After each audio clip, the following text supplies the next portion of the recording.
Olá, vocês, bom dia, boa tarde, boa noite. Mais uma aula aqui do Caminhos para o Prof. Philo, o projeto de extensão que tem como objetivo situar você sobre o mestrado profissional do núcleo aqui da UFAC e mais uma aula da nossa querida Ana Fiore, professora das Ciências Sociais aqui da UFAC, que vem ajudar nós, da filosofia, que não fazemos ideia de como fazer pesquisa prática, empírica, a sanar alguns dos pontos mais específicos do mestrado profissional, né? Então, queria agradecer mais uma vez, Ana, pela gentileza, disponibilidade de nos ajudar com essa empreitada.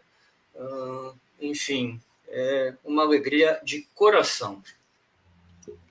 Bom, boa tarde, Felipe, bom dia, boa tarde, boa noite a quem vai nos assistir aqui no projeto do Prof. Philo. É sempre uma alegria estar com vocês. Espero estar contribuindo para que vocês possam se sentir instigados a fazer pesquisa empírica, como diz o Felipe, e que tenham alguns recursos para trabalhar com um pouco mais de segurança, para montar as pesquisas de vocês.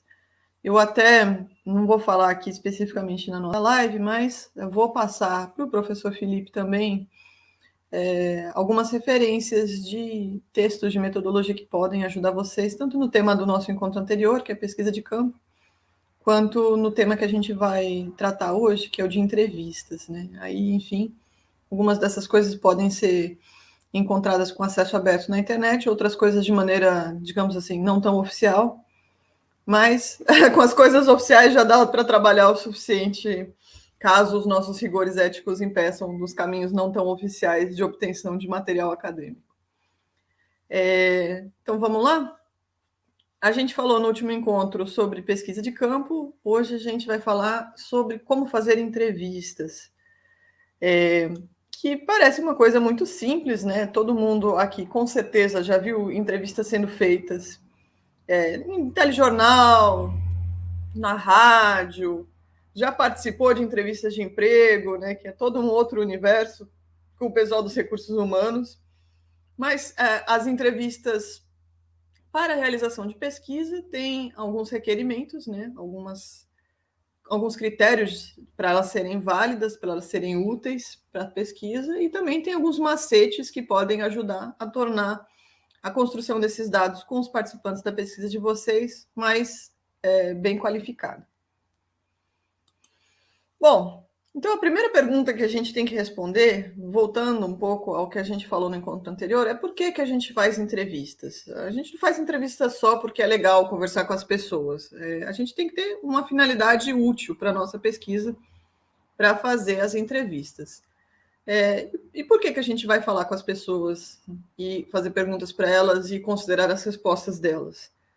Porque esse diálogo com os participantes da nossa pesquisa ajudam a gente a acessar e a compreender os mundos em que essas pessoas vivem, né? As crenças que essas pessoas têm sobre aquilo que elas fazem, quais são as atitudes que elas têm nos contextos em que elas atuam, os motivos delas para fazer coisas, para não fazer outras, como é que elas avaliam situações, quais são os seus valores e como é que elas interpretam a vida social.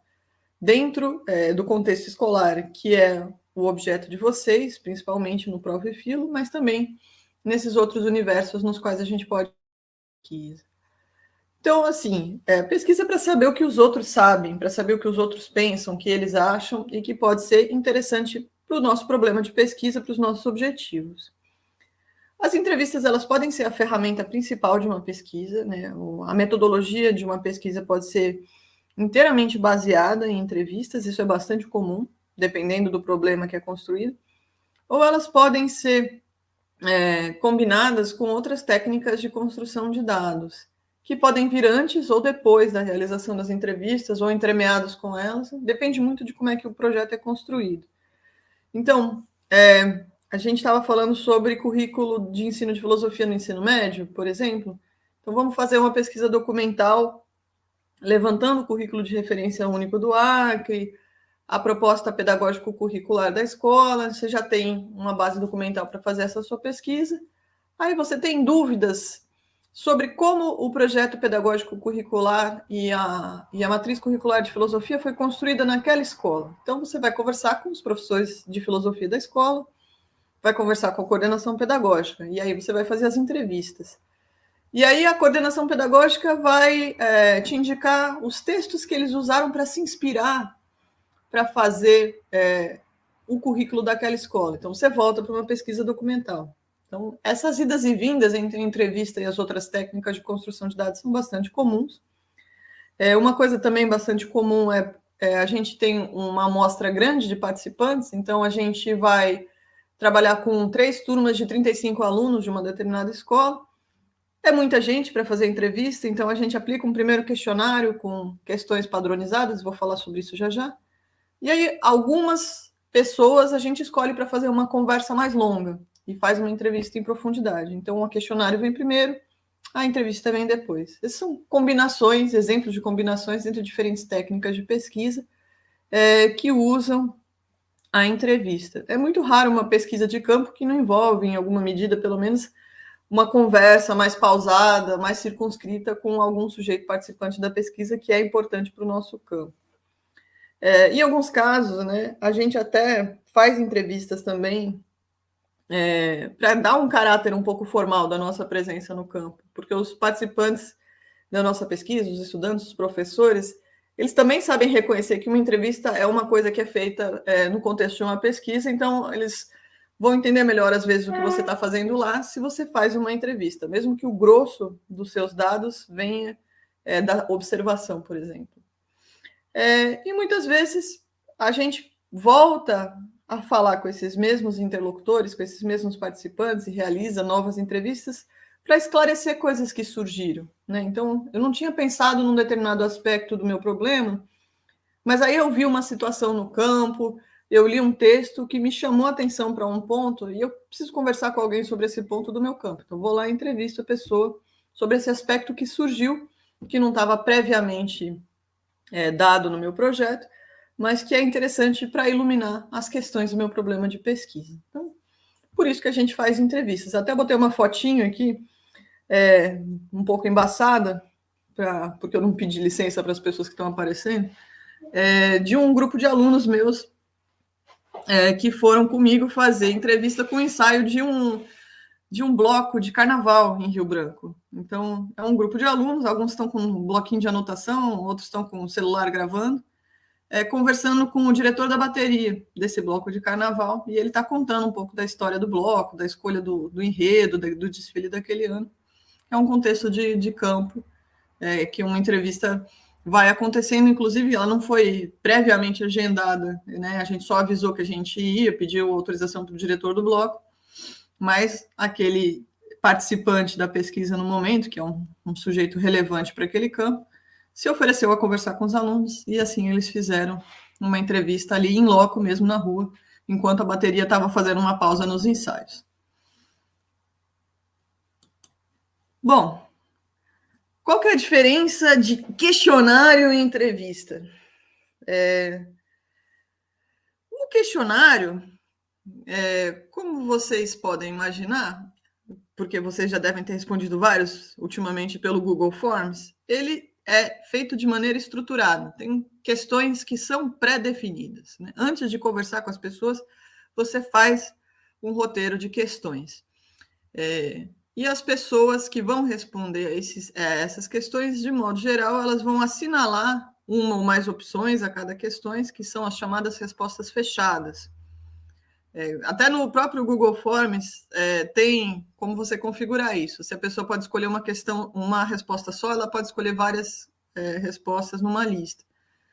Um questionário pode ter questões abertas, algumas delas, por exemplo, mas em geral ele é mais feito com questões fechadas, porque ele é feito principalmente para quantificação, né? Quantas pessoas votam em tal candidato, quantas votam no outro candidato, numa lista de prioridades, quais os temas que as pessoas acham mais importantes para serem endereçados pelas políticas públicas, enfim. E pode fazer escalas também. Eu lembro que na pandemia, por exemplo, eu respondi, acho que uma meia dúzia de questionários de pesquisa do povo da psicologia, que eles fazem escala sobre estresse, depressão, essas coisas. Aí você tem que dizer se você está muito deprimido, um pouco deprimido, meio deprimido, ou se você está feliz ou muito feliz. São escalas, tem toda uma técnica dos profissionais da área de psicologia, principalmente, que fazem esse tipo de coisa, que também são possibilidades de construção de dados por meio de questionários. E, em geral, o questionário é aplicado uma única vez, né? Você entra lá no link do Google Forms ou você recebe o questionário num papel quando você está respondendo uma pesquisa. Ou mesmo quando o próprio entrevistador ele vai lá preencher, como o pessoal do IBGE, por exemplo, faz, né? De visitar as casas, vai preenchendo o questionário deles. Podendo ser aplicado pelo próprio pesquisador ou não, né? Vocês podem fazer online ou pode dar as cópias do questionário para os professores distribuírem em sala de aula e tal. Uma vantagem de vocês, como pesquisadores, presencialmente aplicarem os questionários é que vocês podem esclarecer certas dúvidas, né? Vocês podem, às vezes, tem uma questão que pode ser compreendida de uma ou de outra forma, aí antes de aplicar você já fala assim, essa questão quer dizer isso, isso e isso, para evitar um pouco que vocês recebam respostas que não vão ser úteis para vocês.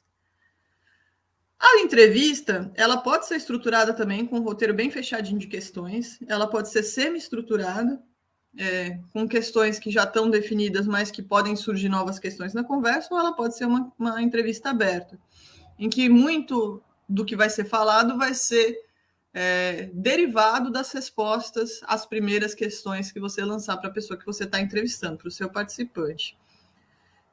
Então, em geral, uma entrevista tem um roteiro mais adaptável com a interação e exige um papel ativo da entrevistadora, né, ou do entrevistador, porque não é uma conversa qualquer, é uma conversa que é iniciada por quem está entrevistando com certas intenções, não é um bate-papo, pura e simplesmente uma entrevista. E a entrevista normalmente é mais orientada para pesquisas qualitativas e pode ser feita em mais de um encontro. Então, especialmente quando a gente faz entrevistas em profundidade, em que a gente está muito interessado em coisas que aquele participante tem a dizer, seja sobre si mesmo, sobre a sua vida, ou sobre o tema em que ele é especialista, tal. Às vezes a conversa, para ser boa, tem que ser longa. Então, a gente pode marcar de começar ela num dia, continuar no outro. O maior exemplo que eu dou para vocês é o livro A Queda do Céu, que é uma parceria entre o Davi Kopenawa Yanomami e o antropólogo chamado Bruce Aubert, em que o Bruce Aubert faz ainda, né, trabalho de campo com os Yanomami, e esse livro surgiu de conversas entre o Davi Kopenawa e o Bruce Aubert por mais de 30 anos. Então, lógico, vocês não vão ter 30 anos para fazer o mestrado de vocês, né? Porque, afinal de contas, tem prazo o programa, mas também não precisa resolver, às vezes, tudo no mesmo dia, dependendo de qual for a circunstância daquele encontro, daquela entrevista. Aqui até botei no slide uma ilustraçãozinha do Google Forms para vocês. Eu pessoalmente não gosto muito de usar coisas no Google Forms, mas dependendo do tipo de pesquisa, é bastante útil. Então, retomando aquilo que eu falei no slide anterior, as entrevistas qualitativas podem ser estruturadas, e a entrevista estruturada ela é feita principalmente quando você precisa ter, com certeza, as mesmas perguntas feitas para todos os participantes, porque aí a análise, né, da pesquisa vai ser comparar as respostas. Isso muitas vezes é feito quando você está querendo analisar compreensões, percepções de estudantes. Então, se você fizer perguntas diferentes na sua pesquisa, os estudantes vão falar de coisas diferentes e você vai perder esse elemento comparativo. A semi-estruturada, ela pode trazer essas questões que são previamente formuladas, mas elas vão se adaptando. Então, por exemplo, vocês querem, voltando ao caso do nosso encontro anterior, vocês querem discutir com os estudantes as percepções entre Estado e direitos a partir de um trabalho em sala de aula com filosofia política. Então, vocês podem perguntar para todos os estudantes com os quais vocês vão trabalhar o que eles entendem por direitos. E aí, provavelmente, eles vão dar exemplos casuísticos. O direito à saúde, o direito à educação, direito à moradia digna. E aí você pode falar, todas as pessoas têm direitos? Quem você acha que tem mais direitos e quem você acha que tem menos direitos? Aí alguns alunos talvez vão responder essa pergunta pensando como que existe desigualdade social. Então, os ricos têm mais direitos do que os pobres, né? Outros vão pensar num sentido de supressão de direitos. Bandido não tem que ter direito, só o cidadão de bem tem que ter direito. E aí vocês podem desdobrar perguntas a partir dessas respostas. E aí a conversa vai se modificando conforme vocês vão entrevistando esses estudantes. E as entrevistas abertas, elas têm temas, né? Você não vai chegar numa entrevista sem nada previamente pensado para conversar. Então, vai ter alguns temas que você vai formular, algumas perguntas disparadoras, mas ela vai ser mais suscetível à interferência da própria pessoa que está recebendo a sua visita, que está respondendo a sua entrevista. Então, as entrevistas em profundidade, em geral, elas são entrevistas mais abertas mesmo, porque o pesquisado, nesse caso, muitas vezes sabe mais do que o próprio pesquisador sobre o assunto. Então, seja, sei lá, um grande especialista de algum filósofo, ou seja, uma pessoa sobre a qual você quer conhecer a história de vida, muito daquilo que ela vai respondendo é o que vai conduzindo as próximas perguntas que vão ser feitas. Até porque, muitas vezes, esse processo de responder a uma entrevista, ele gera reflexividade em quem está sendo entrevistado. A pergunta que você faz, sobretudo se você não envia o roteiro antes para o pesquisado, você pode, né, para o participante, mandar o roteiro anteriormente, para ele já se preparar para responder. Mas seja mandando antes, ou seja lançando a pergunta só na hora em que a entrevista está acontecendo, muitas vezes o entrevistado, na hora que ele vai formular a sua resposta, a cabeça dele vai trabalhar de tal forma que ele vai pensar em coisas que ele não tinha pensado. Ele vai ter certas sacadas, certos insights, ou então ele vai se preocupar em contrariar aquilo que você está perguntando, porque ele não gostou da pergunta que você fez, então ele vai meio que desmontar a sua pergunta para responder o que ele acha que é mais importante dizer, que é uma coisa que pode ser bem interessante também, não necessariamente é para você ficar chateado porque o entrevistado não gostou da sua pergunta. Às vezes a resposta dele desmontando a sua pergunta é o melhor jeito de aprender sobre alguma coisa. Então, essas entrevistas elas vão se tornando mais abertas e mais maleáveis, de acordo, de novo, preciso dizer, com o objetivo que você tem com aquela entrevista. Bom, como eu falei um pouco sobre a questão da pesquisa de campo, a entrevista também ela é uma copresença, de certa forma. Você e a pessoa que você está entrevistando vão estar vivendo um espaço-tempo juntos, mesmo que seja pela internet. Então, a gente tem que estar prestando atenção no ambiente da entrevista.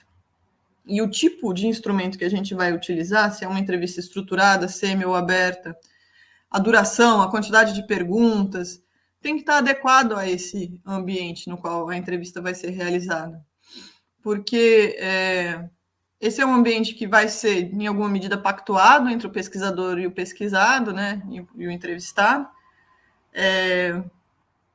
Por exemplo, a gente pode agendar de marcar na casa da pessoa, ou na sua casa, ou na própria universidade, mas ela pode acontecer também no lugar onde a prática que nos interessa está acontecendo. Então, vocês vão entrevistar os professores na sala de aula, ou na sala dos professores, ou na sala da coordenação. Aqui eu coloquei um exemplo, né, de contexto prisional, que eu ando trabalhando com contexto prisional. Então, fazer entrevistas no contexto prisional, como vocês podem imaginar, é muito difícil. Inclusive porque exige negociação não só com a pessoa que está sendo entrevistada lá dentro, mas com a direção do presídio, os funcionários, enfim, é bastante complicado. Você vai fazer entrevista com pessoas que estão em conflito com a lei, é sempre meio delicado, porque a questão do anonimato se torna particularmente mais sensível. Você vai fazer entrevista com criança não aguenta ficar muito tempo conversando. Em geral, elas ficam impacientes, elas querem brincar e tal. Então, você tem que estar ali jogando um pouco com aquela com aquele perfil etário, né? Com criança, em geral, é mais interessante a gente conversar quando a gente dá coisas para ela fazer junto com a conversa, dá um desenho, dá um joguinho e tal, porque aí a gente consegue mantê-las engajadas por mais tempo. Tem um monte de trabalhos discutindo metodologia de entrevista com criança, que vocês podem consultar também. Quando a gente faz entrevista nesses lugares onde a prática social acontece, é bem mais provável que interrupções vão acontecer. A pessoa está trabalhando, ela vai ser chamada para resolver algum problema. Se ela está na casa dela, ela vai ter que atender a demanda de alguma criança ou de um idoso, atender o entregador do gás que chegou, coisas assim vão acontecendo. Então, em geral, são entrevistas que devem ser planejadas para ser mais curtas ou que sofram menos com interrupção. E, dependendo do caso, não dá para falar sobre todos os assuntos mais sensíveis, assuntos mais difíceis, talvez não possam ser abordados, dependendo do contexto em que essa entrevista está acontecendo. Você está entrevistando um professor na escola, se o coordenador pedagógico, o diretor estão ouvindo, tem coisa que esse professor, essa professora não vai falar, porque, né, todo mundo quer manter seu emprego. Então, vocês têm que estar sensíveis a esse tipo de situação também. E uma questão que é um requerimento ético, especialmente em entrevistas mais longas, a pessoa entrevistada ela tem que se sentir à vontade para fazer pausa. Estou cansado, preciso ir no banheiro, eu não quero tocar nesse assunto. A pessoa tem que estar bem tranquila para dizer, não quero responder essa pergunta. Ou para interromper a entrevista mesmo. Falar assim, chega, deu, por hoje encerramos. É um direito da pessoa que está participando da pesquisa, né? E você, como pesquisador, pesquisadora, tem que respeitar isso. Aqui eu botei embaixozinho um ícone de ambiente online, porque a gente às vezes esquece que com interações online tem um mundo acontecendo atrás da pessoa. Ou seja, isso não é necessariamente garantia de um ambiente controlado, seguro e privativo de conversa, né? A gente não sabe o que está acontecendo ali atrás. E, assim, o online tem uma outra questão, que é as conexões das pessoas nem sempre são boas, né? Mesmo quando a pessoa está no centro urbano, tal, tem um bom plano de banda larga lá com o seu provedor, né? Pode acontecer de cair, essas coisas. Então, são cuidados a mais que a gente tem que ter e, principalmente, a gente não sabe se a pessoa também está gravando aquilo que a gente está fazendo, né? A gente está sempre discutindo as implicações éticas da gente estar gravando e registrando as entrevistas, mas, sobretudo em ambientes online, a própria pessoa que está sendo entrevistada pode estar registrando, pode estar gravando, então a gente também tem que tomar um pouco de cuidado com isso. Mas pode ser muito interessante, né? Depois a gente pode falar mais sobre isso. Eu quero dar um exemplo de uma pesquisa que eu fiz durante a pandemia. Então, engraçado, achei que eu tinha mudado aqui o título desse slide. Não sei se eu peguei a versão mais recente do meu PowerPoint. Mas o tópico guia ou roteiro, eles são essa preparaçãozinha prévia que a gente faz antes de fazer uma entrevista. Uma das principais funções do tópico guia é a gente não se perder, né? Porque às vezes a gente está querendo entrevistar uma pessoa, está emocionada, a gente é muito fã da pessoa, tal, ou a gente não gosta da pessoa, também acontece, né? A gente não só entrevista quem a gente gosta e dá um branco, e a gente fica meio perdido, ou a gente acha que o nosso assunto acabou. Então, ele ajuda a gente a poder manter a fachada e tocar uma boa entrevista enquanto a gente está fazendo a nossa pesquisa, e também ajuda que a gente não se disperse em perguntas que às vezes podem ser muito interessantes, porque aquela pessoa é muito carismática, tal, mas que não tem nada a ver com aquilo que você quer pesquisar. E isso valoriza tanto o seu próprio tempo como pesquisador, quanto o tempo de quem está ali concedendo a entrevista para você. Então, volto a enfatizar o fato de que ler e fazer uma revisão bibliográfica antes de montar a entrevista ajuda a gente a formular um melhor roteiro ou os tópicos guias. Dependendo daquilo que a gente está pesquisando, a gente pode dar uma olhada, né, no espaço da escola ou no currículo, ou na distribuição de carga horária dos professores daquela escola, fazer um reconhecimento desse campo, ter uma conversa assim mais informal com a pessoa antes da própria entrevista, às vezes isso ajuda também a assim, né, deixar a entrevista mais ajustada, mais refinada, para a gente ir direto aos pontos que são de fato de interesse para a nossa pesquisa. Então, assim, essas conversas em off, às vezes, são bem interessantes. Mas se a pessoa te fala uma coisa que ela diz que não quer que conste na sua pesquisa, você mantém o direito da pessoa, né? A diferença entre os tópicos guias e o roteiro enfim, mais terminológica, né? É que o roteiro, muitas vezes, ele tem uma lógica para a ordem das questões. Tópicos são os assuntos que você quer tratar com a pessoa, e às vezes isso de maneira orgânica assume uma ordem ou assume outra no meio da conversa, mas o roteiro em geral significa que tem coisas que você acha que vale a pena perguntar antes e questões que você acha que vale a pena perguntar depois. Então, em geral, quando a gente faz um roteiro, um cuidado que a gente toma é que as questões que são mais difíceis ou mais sensíveis, porque a pessoa pode se sentir vulnerável para responder aquilo, porque pode ser um assunto delicado, ou porque pode ter implicações, a gente vai deixando mais para o meio, mais para o final da entrevista, fazendo questões mais básicas, mais simples no começo, porque isso vai deixando a pessoa que está sendo entrevistada mais à vontade, e aos poucos ela vai sentindo a sua seriedade enquanto pesquisador, enquanto alguém que não vai fazer besteira com aquilo que ela te disser.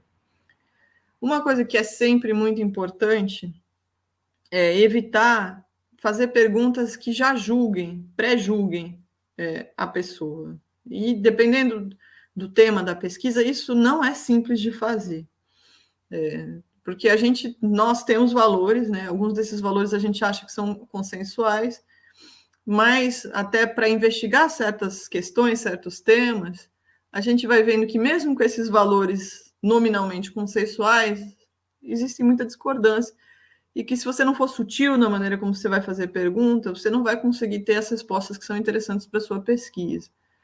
Então, a gente tenta suspender o nosso juízo de valor e tentar formular perguntas que não induzam a resposta do entrevistado, porque o entrevistado está o tempo todo jogando com as nossas expectativas, né? Aquilo que ele acha que a gente quer escutar como resposta. Então, isso é uma coisa até às vezes meio inconsciente, não é que a pessoa está tentando manipular a gente necessariamente, ou a gente tentando manipular o entrevistado, mas a gente tem que tomar muito cuidado. Tem que tomar muito cuidado com aquilo que a gente constrói como uma comunicação não violenta. Então, vocês vão estar fazendo pesquisas com professores de filosofia, por exemplo, de formações muito variadas, né? Então, vocês podem encontrar professores que são brilhantes em sala de aula e podem encontrar professores que têm dificuldade. Às vezes tiveram uma formação fraca, às vezes são designados de outras áreas, né? Um professor, às vezes, de história, fazendo complementação de carga horária como filosofia, ele teve 1 ou 2 matérias de filosofia na faculdade, então tem um ou outro autor que ele manja, mas tem alguns autores que ele tem muita dificuldade. E aí a gente vai fazendo perguntas que podem fazer com que a pessoa se sinta inapta, se sinta julgada. Isso vai deixando ela retraída, desconfortável, que não é o objetivo da pesquisa. Agora, por exemplo, tem uma psicóloga que tem uma pesquisa que eu acho que é muito interessante para vocês terem como exemplo, que estou tentando pegar o nome dela aqui no Google, porque me fugiu agora. É uma pesquisa sobre branquitude, da Lia Schuckmann, que ela fez um livro chamado Entre o Encardido Branco Branquíssimo, Raça, não sei o quê. Esse livro da Lia Weiner Schuckmann, que é a tese dela, salvo engano, sobre branquitude, foi tentar entender como é que as pessoas brancas lidam com relações raciais. E como é que se constrói o que ela chama de pacto de branquitude. Então, falar sobre raça, falar sobre racismo é sempre muito delicado. Ninguém, praticamente, vai se auto-intitular como uma pessoa racista, ou dizer que toma atitudes racistas. Talvez, assim, até confesse, às vezes a gente faz alguma coisa ou outra, mas a compreensão dessa relação da branquitude com o tema das relações raciais, ela vai muito a partir das coisas que as pessoas contam, das pequenas narrativas das pessoas, que vão revelando certos padrões de hierarquia racial. E é claro que a pessoa que está fazendo essa pesquisa, a Lia Schuckman, no caso, ela é uma pessoa que está comprometida com uma agenda antirracista. Mas se ela o tempo todo tiver uma postura acusatória com os entrevistados, eles não vão contar para ela as histórias que vão revelar esse racismo estrutural, às vezes subjacente às interações sociais do dia a dia. Porque às vezes as pessoas têm consciência do seu próprio racismo, às vezes não, mas ninguém vai ficar ali produzindo provas contra si mesmo, digamos assim. Então, esse tipo de cuidado, às vezes, pode render coisas mais interessantes, assim. A gente sabe, por exemplo, que existe racismo institucional nas escolas, mas nenhum professor vai dizer que discrimina estudantes por raça e etnicidade. Mas quando você vai, por exemplo, vendo quais são os alunos que recorrentemente são identificados como alunos mais indisciplinados, que têm o pior desempenho, e faz a correlação de como a professora os identifica racialmente, etnicamente, como os próprios estudantes se identificam, a gente vê que tem uma correlação aí que vale a pena investigar. Tem trabalhos no campo da educação sobre isso, por exemplo. Então, essas coisas todas a gente pode ir descobrindo se a gente constrói um bom roteiro que toma esse tipo de cuidado com as questões que formula, e sempre lembrando que a gente faz um roteiro. Normalmente, quando a gente apresenta um projeto de pesquisa, a gente já entrega um roteiro, muitas vezes antes de conseguir fazer um primeiro campo, e esse roteiro pode ser revisto a partir da realização das primeiras entrevistas. Às vezes as pessoas vão dando respostas que tendem para uma certa questão, para uma certa perspectiva, e aí a gente vê que algumas questões que a gente formulou, elas nem fazem sentido, que não vale a pena continuar perguntando uma coisa que não está rendendo. E outras perguntas novas podem surgir ao longo dessas primeiras entrevistas, então a gente mexe um pouco e reaplica o nosso roteiro nas próximas entrevistas já aperfeiçoado. Isso é muito comum acontecer.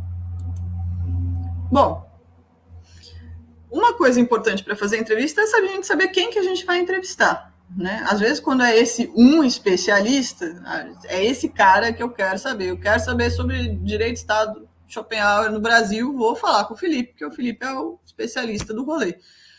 Mas, às vezes, a gente quer uma quantidade de pessoas para entrevistar que vão representar um certo critério sociodemográfico que é importante para a gente. Então, estudantes do primeiro ano de filosofia da UFAC, estudantes concluintes de filosofia da UFAC, a divisão por gênero, o que os homens estudantes, o que as mulheres estudantes, pessoas trans não binárias, que têm certa faixa de renda, que vieram do ensino público, que vieram do ensino particular, que os pais têm tais ou quais ocupações, enfim, podem ser recortes interessantes com os quais a gente vai construindo a nossa amostra da pesquisa.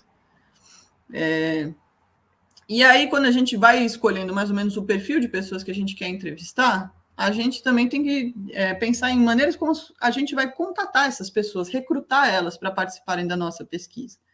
Como vocês estão fazendo pesquisa em contexto escolar, a maior parte de vocês, em geral, conversando com as pessoas responsáveis lá na instituição, elas vão conduzir vocês a um certo grau de acesso a professores, a estudantes, que vocês vão ter que trabalhar com aquilo.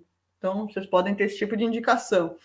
Ou, por exemplo, tem um aluno meu que defendeu o TCC recentemente sobre educação e políticas públicas de deficiência no estado do Acre. Então, ele foi lá na parte da Secretaria de Educação ver quem que era a pessoa responsável e essa indicou outras pessoas interessantes para ele falar. Além de Instituto Dom Bosco e tal, essas pessoas que são do campo da educação inclusiva no estado do Acre. Em alguns casos, vocês podem divulgar amplamente. Vocês estão procurando pessoas para responder à pesquisa de vocês. Então, faz post no Instagram, no cardzinho para o WhatsApp e tal.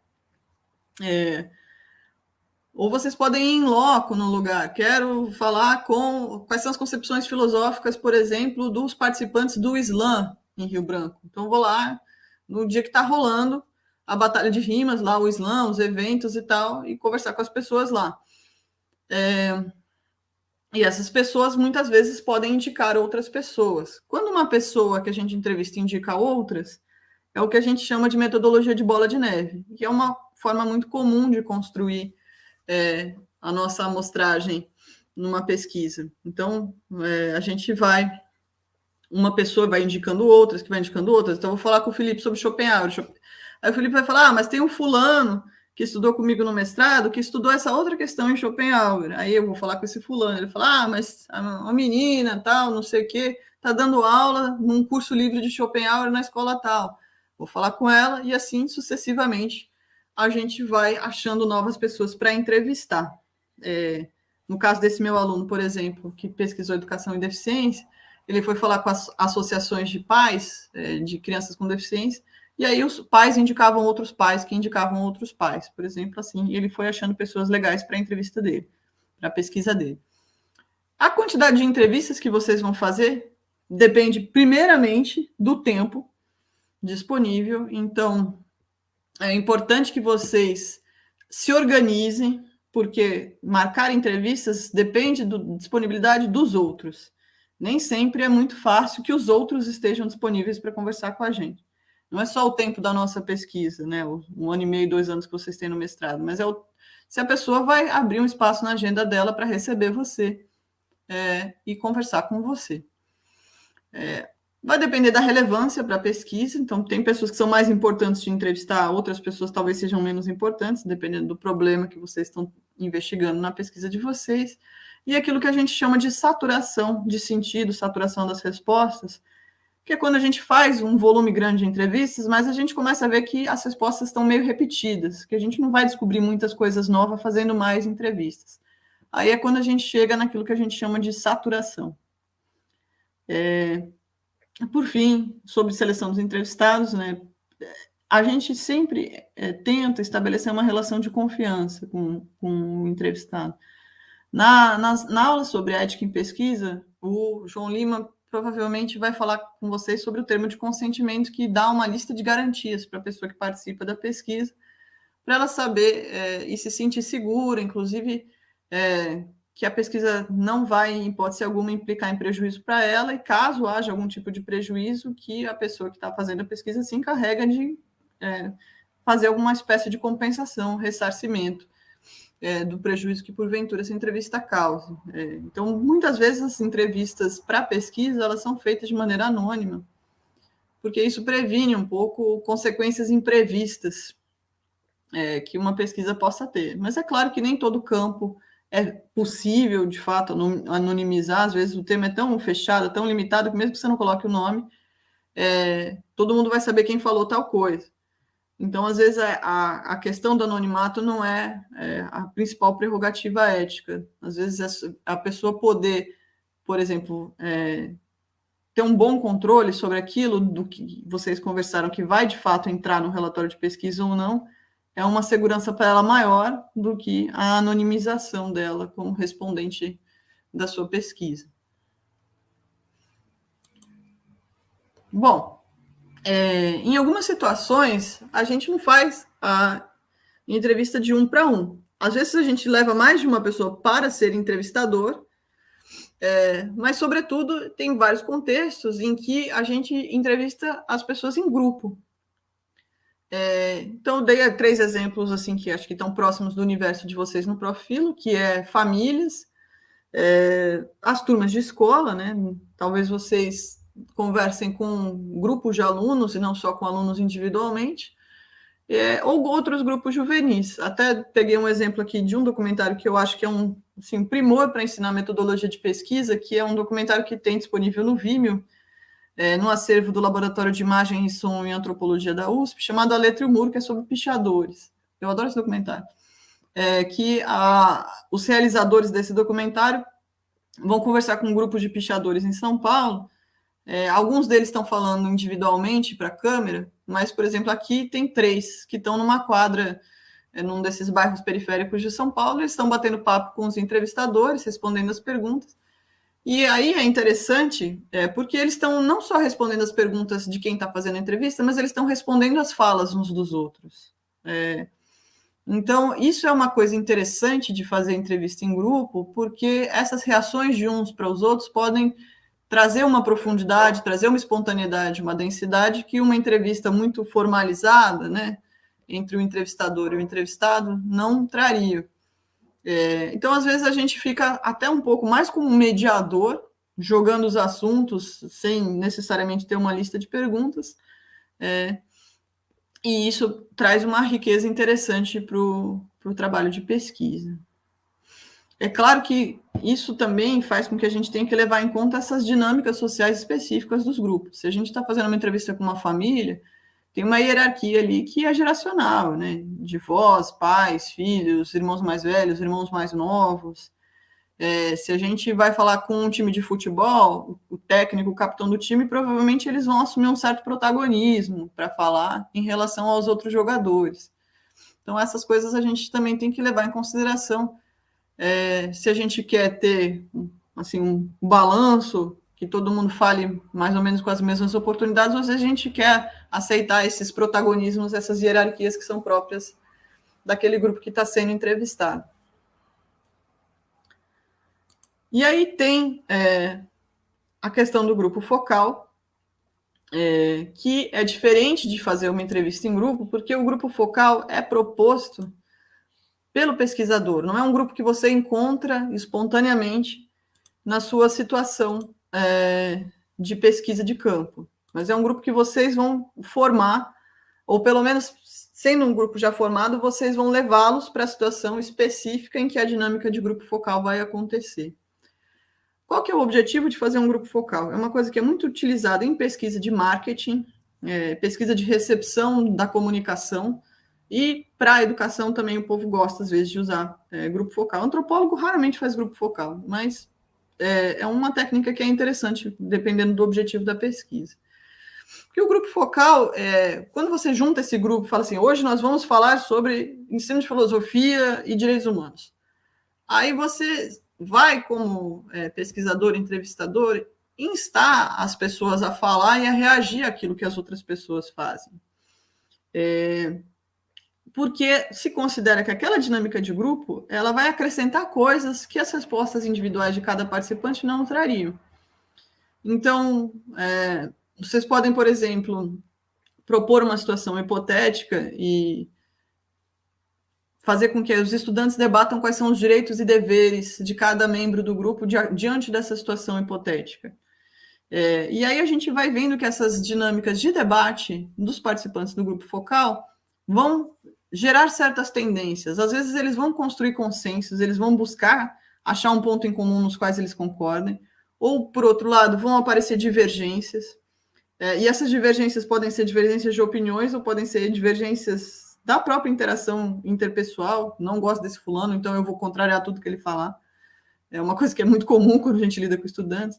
Então, polarizações, faccionalizações, um grupinho contra outro grupinho, ou, por outro lado, identidades comuns que podem surgir ali na dinâmica, líderes que vão assumir essa posição, falando mais, tentando fechar a tomada de decisão dentro do grupo focal. E, de novo, né, principalmente nessa dinâmica de grupo, muitas vezes a gente propõe tópicos, propõe assuntos para serem debatidos, e a partir daí recua um pouco e se torna mais um moderador das discussões, tentando, às vezes, puxar uma pessoa para falar, o que você acha do que o outro fulano falou, você concorda, você discorda, você quer acrescentar, o grupo acha alguma coisa, você em particular acha outra. Essas alternâncias entre pontos de vista mais gerais e mais particulares podem ser bastante ricas para trabalhar os determinados assuntos. Mas, em geral, se a gente for um grupo com uma certa composição, a gente quer que todo mundo se sinta participando do grupo. Então, tem uma certa etiqueta, uma certa ética de como conduzir o grupo focal, que muitas vezes começa com explicar os objetivos do grupo focal, apresentar todo mundo, ou fazer com que as pessoas se apresentem, que normalmente é mais interessante. E, sobretudo, lidando com estudantes, que muitos de vocês talvez façam, a gente tem que tentar manter a cordialidade e o respeito, que nem sempre é fácil, porque as pessoas às vezes ficam exaltadas. Então, esses pequenos rituais de agradecer quando uma pessoa fala, agradecer quando outra pessoa fala, não deixar alguém dizer que a outra pessoa é burra, que isso, que aquilo, né? Enfim, como professor, a gente tem que lidar com esse tipo de dinâmica em sala de aula também, mas é importante reforçar isso no grupo focal para manter aquele ambiente de comunicação não violenta do qual eu estava falando. E grupo focal, em geral, funciona muito bem quando tem coisas materiais para as pessoas trabalharem. Então, passar um vídeo, ler um texto junto, propor uma encenação, essas situações hipotéticas das quais eu estava falando, charge, enfim. E colocar o grupo para discutir isso, em geral, é bem interessante, para além de simplesmente um roteiro de perguntas. Então, trabalhar com esses outros recursos, é claro que esses outros recursos podem fazer parte de qualquer entrevista, né? Mas com um grupo focal, isso é particularmente motivador para que a discussão se torne mais dinâmica, que o pessoal se engaje mais na conversa. Bom, voltando a falar sobre registro, que eu falei no nosso encontro passado, para registrar uma entrevista ou um grupo focal, a gente pode anotar, né? Pode gravar a voz ou pode fazer uma gravação audiovisual. De novo, sempre é importante pactuar o consentimento. Não se grava uma pessoa sem que ela saiba, sem que ela concorde. Normalmente, a gente acaba gravando, pelo menos o áudio, quando a gente faz entrevista. E aí tem, depois disso, um período em que a gente vai fazer a transcrição, né, passar aquele áudio para texto. E a pessoa sempre pode pedir, eu falei, se a entrevista não for anônima, mas assim, principalmente se a entrevista não for anônima, né? Mas todo participante tem direito de dar uma olhada naquilo que falou e pensar sobre o que falou, transcrito, e às vezes pedir para um trecho ser suprimido ou ser alterado. E eu sempre digo, a gente está gravando, e às vezes a gente usa mais de um gravador, eu recomendo, né? Usa 2 celulares, usa um gravador e um celular, porque às vezes dá bug, acaba a bateria, né? Problemas técnicos emergem, então ter uma cópia de gravação de segurança é sempre importante. Mas também acho que é importante a gente realizar anotações, porque às vezes a gente tem ideias, vão ocorrendo coisas enquanto a pessoa está falando, que são interessantes para a pesquisa. Então, a gente ter um material de anotação enquanto a entrevista está acontecendo permite que a gente retenha essas ideias, esses insights, essas inspirações que às vezes a gente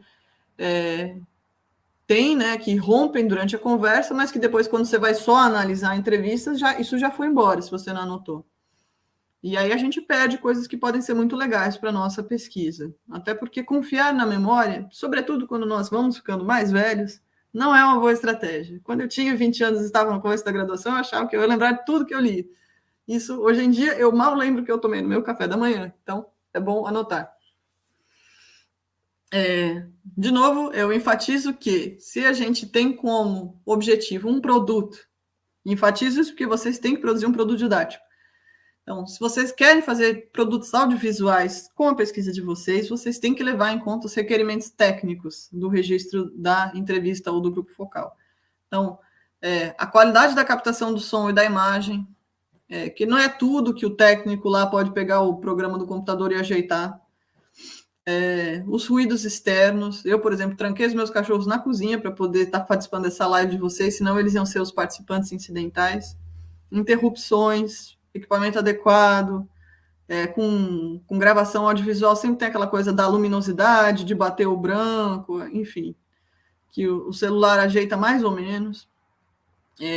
Qual é o enquadramento, né? Essas questões que são técnicas mesmo e estéticas da produção audiovisual, que também tem muito material publicado sobre isso, é bem interessante, inclusive uns efeitos de verdade que você pode construir a partir do uso do som e da imagem.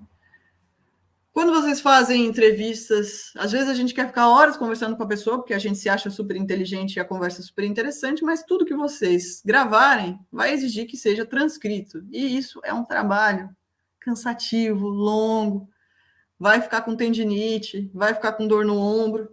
Hoje em dia tem programinhas que fazem uma primeira transcrição, tem programas melhores, tem programas piores, o próprio WhatsApp que vocês têm no celular faz. Eu não sei muito bem como é que funciona, mas eu sei que tem. O Google tem um também.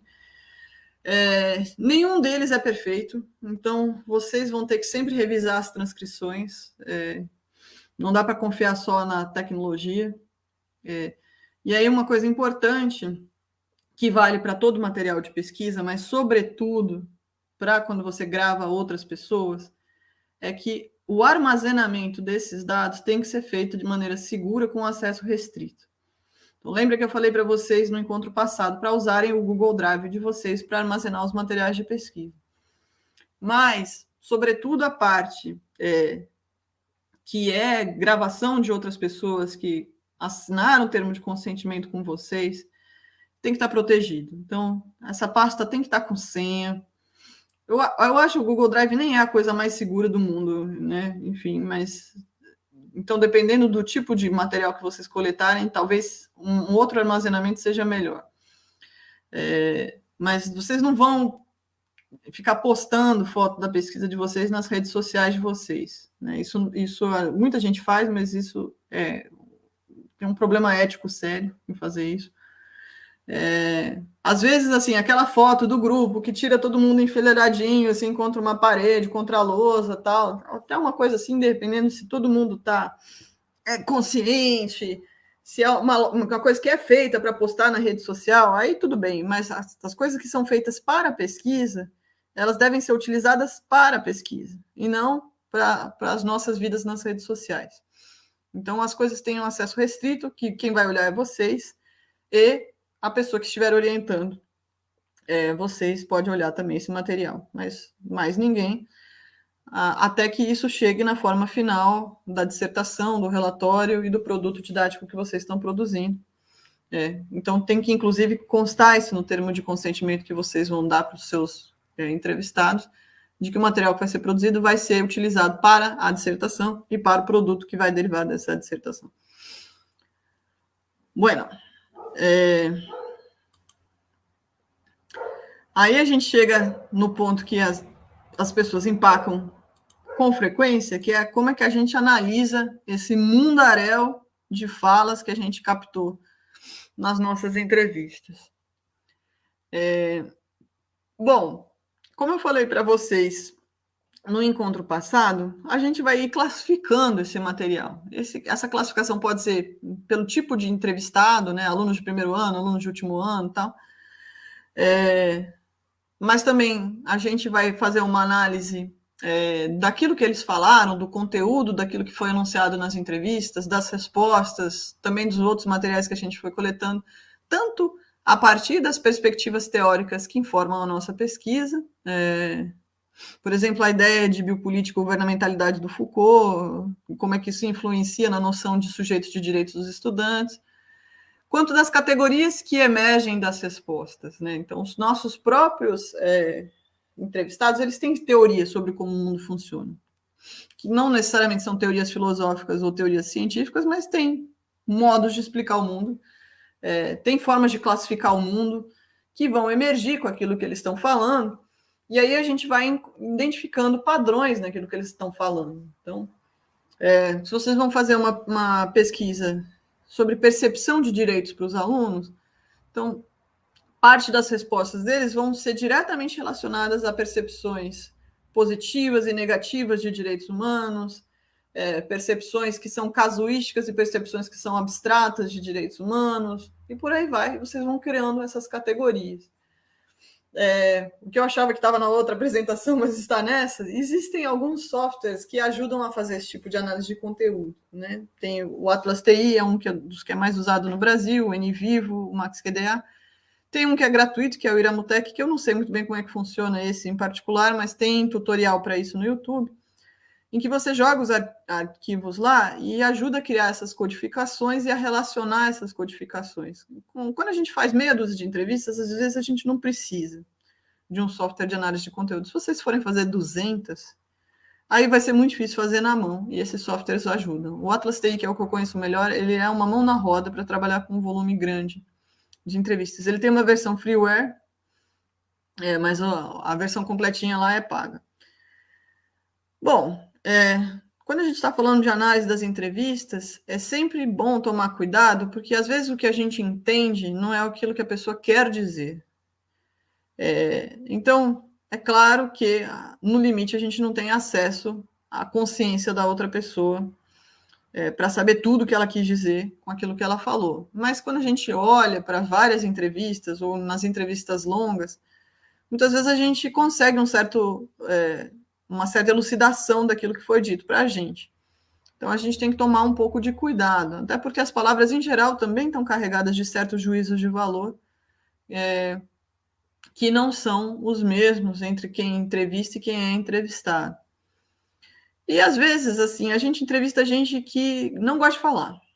Às vezes a gente entrevista gente que fala mais que o homem da cobra, mas às vezes a pessoa é muito econômica nas palavras, ou ela simplifica a resposta, e às vezes também, né, quando a gente tem a oportunidade de mais de um encontro, às vezes a gente pode pedir para a pessoa dar mais detalhes sobre isso, sobre aquilo, e dar uma aprofundada. No momento em que a gente devolve a entrevista para a pessoa, para ela rever a transcrição, também às vezes a gente pode fazer uma outra pergunta que faltou no momento do encontro. Então, esses esclarecimentos, eles são interessantes, porque às vezes só depois que cai a ficha para a gente de que alguma coisa ficou faltando. É normal, né? Não é uma deficiência de vocês como pesquisador, acontece. Então, esse contato a posteriori, ele pode acontecer, e ele ajuda, às vezes, a gente a analisar a entrevista de maneira mais correta.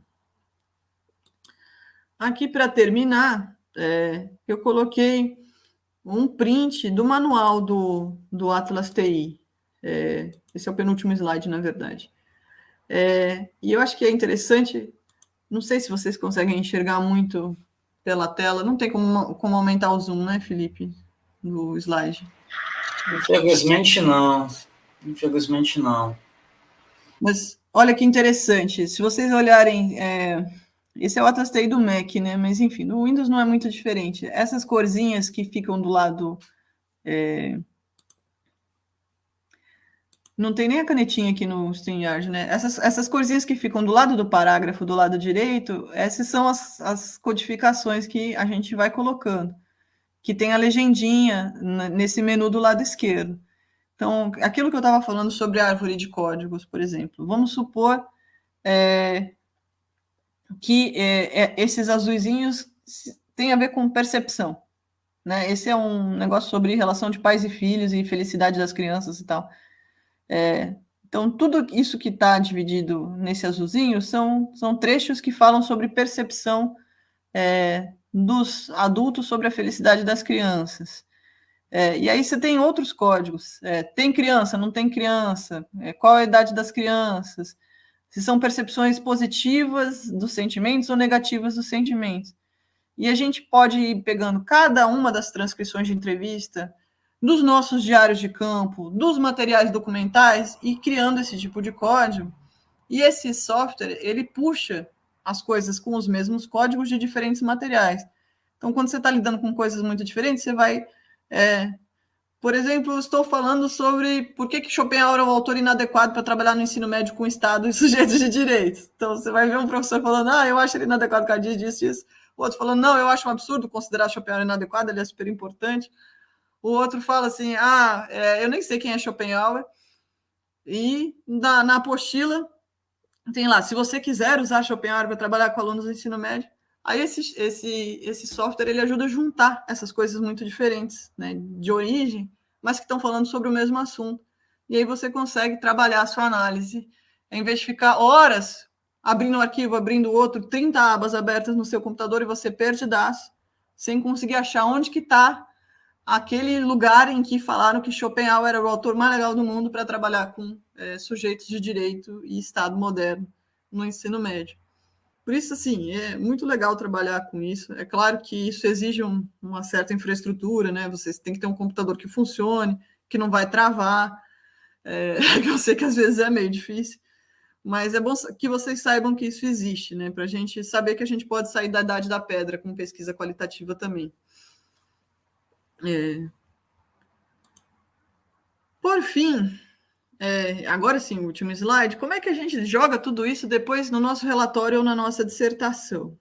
Tanto com os nossos diários de campo, lá que eu falei no encontro passado, quanto das entrevistas, a gente pode fazer uma citação direta. Em geral, a gente coloca o nome da pessoa que falou, o lugar, né, onde a conversa aconteceu e a data. Às vezes a pessoa pediu para ser anonimizada, ou a exigência, né, do tipo de pesquisa, do tipo de participante, existe anonimização, então a gente não põe isso, põe um código só. Mas a gente pode fazer essa citação direta se a gente quiser, ou a gente pode fazer sínteses, né? Então, tantos por cento dos meus entrevistados defendem que se use Schopenhauer para ensinar a filosofia do direito no ensino médio, que é uma quantificação, na verdade, mas você fala assim, e aí, entre os motivos alegados para o uso de Schopenhauer é que ele é um autor que é super didático para os alunos, é um autor que traz um contraponto a noções mais positivas de Estado de Direito a partir da sua filosofia pessimista, ou porque ele tem uma cara legal e é legal botar a cara dele no slide que os alunos dão risada. Enfim, vocês vão mencionando esses conteúdos ou fazendo sínteses, desde que vocês deixem claro que vocês estão derivando essa escrita das entrevistas e que não é diretamente uma citação das entrevistas. É como é que a gente modula os enunciados no texto de qualquer pesquisa. Um erro que é muito comum e que convém evitar eu entrevistei umas 40 pessoas, eu me lembro que algumas falaram isso, aí você está com preguiça de achar a fonte exata dentro do seu corpus, ou porque você está a fim de afirmar alguma coisa e alguns dos seus entrevistados falaram, aí você mete uma generalização sem vergonha no texto, falando assim, a maioria dos meus entrevistados defendeu Schopenhauer. Não é bom fazer isso. Isso perde completamente a objetividade do tratamento dos seus dados. Então, não façam, né? Se possível, evitem esse tipo de coisa. Deem exemplos concretos das entrevistas, ou tentem fazer uma estimativa da proporção, se achar que é relevante, mas não façam essas generalizações, porque daí a pessoa que está lendo o seu trabalho não vai ter muita certeza de onde que você tirou aquilo. Eu coloquei um print de um trechinho da minha tese. A minha tese foi sobre formação universitária de professores indígenas Sateré-Maué. E a gente fez uns documentários, né, junto com esse grupo que mora na fronteira entre o Amazonas e o Pará, na terra indígena de Uramaral. Mas esse encontro aí a gente fez na Universidade Estadual do Amazonas, e a gente estava debatendo com eles a questão do bilinguismo, né, do uso de línguas indígenas na educação escolar indígena. Então, os alunos que estavam participando dessa formação de professores no ensino superior, né, licenciatura intercultural indígena, estavam contando coisas e debatendo isso. Então, esses 3 aí que aparecem nesse print, a Alcineide, o Tito e o Josias, inclusive, são primos, né? Mas têm posições diferentes, até porque eles têm trajetórias de formação diferentes. Aí eles estão falando sobre isso, então a gente fez a transcrição dessa gravação dos nossos entrevistados para esse documentário, e ela aparece citada aqui como um diálogo deles mesmo, quase como se fosse uma peça de teatro, com um nomezinho antes. E aí depois eu vou discutindo aquilo que eles falaram ao longo do meu texto. Se vocês quiserem ler a minha tese, tem quase 500 páginas. Está lá no repositório de teses da Universidade de São Paulo, vocês podem procurar. Está no meu academia.edu também, que é um lugar bom também para vocês fazerem levantamento bibliográfico. Deu 1 hora da nossa conversa, eu prometi para o Felipe que eu não ia passar de 1 hora com vocês nesse encontro, então eu encerro por aqui. Mais uma vez agradeço o convite. Ana, você pode passar o quanto você quiser. Por mim, eu ficava aqui discutindo ad eternum, né? Mas de uma síntese e de um brilhantismo tremendos. As suas 2 intervenções aqui na nossa extensão, elas vão servir tanto para os pleiteantes a uma vaga no Profifilo a escrever um projeto mais consistente, apontando metodologias de entrevista e também de pesquisa empírica, né, pesquisa de campo, quanto para os nossos já alunos e futuros alunos reverem esses vídeos. Enfim, como eu falava quando criança, estamos matando aqui 2 coelhos com uma caixa d'água só, né? Vai servir tanto para quem precisa escrever o projeto, quanto para quem está desenvolvendo já a pesquisa e ficou com alguma dúvida. Vai ser um material incrível para para consultar, tirar dúvidas, enfim. Eu só posso agradecer mais uma vez e continuar te subornando com café e comida para a gente manter esses vínculos, né? Bem, você que assistiu esse vídeo até aqui, não esqueça de assinar aqui embaixo a nossa lista de presença, que vai ficar aberta enquanto durar o período de inscrição do Prof. Filo. Se inscreva aqui no nosso canal, marca o sininho para receber as nossas notificações, curta o vídeo, compartilhe com aquela pessoa que você sabe que esse vídeo vai ajudar, e a gente se vê depois no próximo vídeo. Até a próxima, Ana. Obrigado mais uma vez.